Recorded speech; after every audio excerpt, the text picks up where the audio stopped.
First, we would like to tackle the question, what is goal attainment scaling? Throughout the presentation, we will be referring to goal attainment scaling by its acronym GAS. We will interchangeably use GAS and goal attainment scaling. So what is goal attainment scaling? It's a technique used to evaluate functional goal attainment. It can help document how a client progresses over time. A goal is made for a client, then a clinician makes 2 objectives that are more than anticipated and 2 that are less than anticipated. Most unfavorable treatment outcome is -2, less than expected success is -1, expected level of success or the actual goal is 0, more than anticipated success is 1, and best anticipated success is labeled as 2. These classifications are denoted on the slide. This is referred to as a process of scaling goals. The clinician can combine all the scores from multiple goals to get an overall goal attainment score. This process will be talked about later in the course. GAS was developed by Kurasuk and Sherman in 1968 because they wanted a better way to measure change with their clients. They worked with people in the mental health population. They found using GAS, it was a better way to document change and could help them in constructing their abstract goals.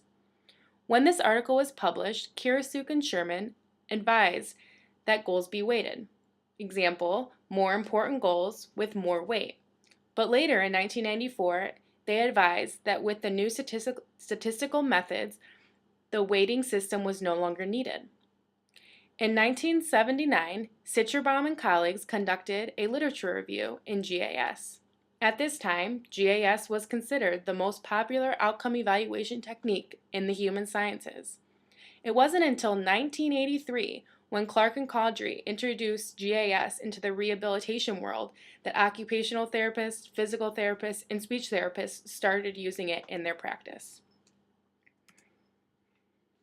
As you can see, researchers have defined what the -2 to +2 objectives means. This shows that there is not one uniform way to scale goals, according to the literature. The column farthest to the right is what the creators of GAS intended each level to be. But as you can see, there are other people who have made their own definitions that are similar to the original definitions. But for purposes of this course, we will use King's scaling method with baseline equaling 0. This is the column that is the second to the right.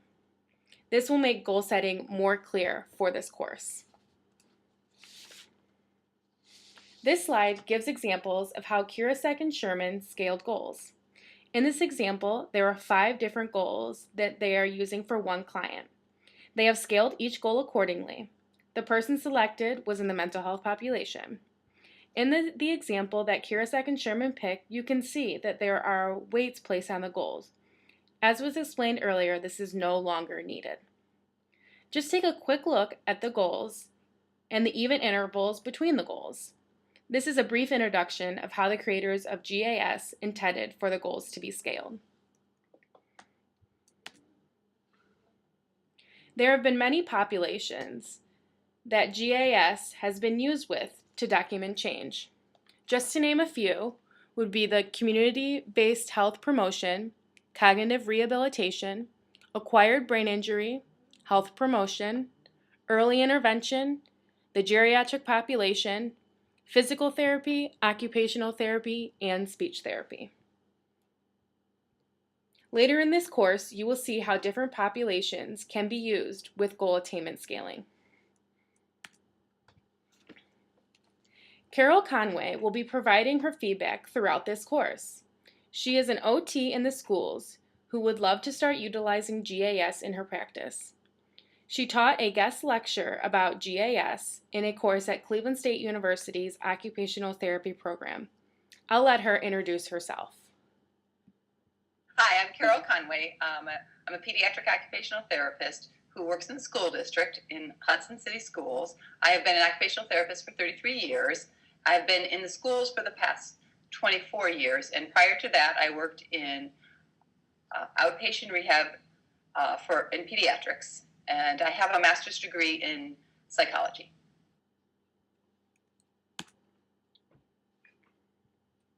We also asked Carol, do you see GIS being useful for all populations you work with? I think I could really use it with all my clients in school-based practice because it correlates so closely to an IEP objective, and the IEP objective, of course, is legislative, and I need to do it that way. But I need to measure progress in a way that has a numerical value, and so I do feel like I could use this for all my students.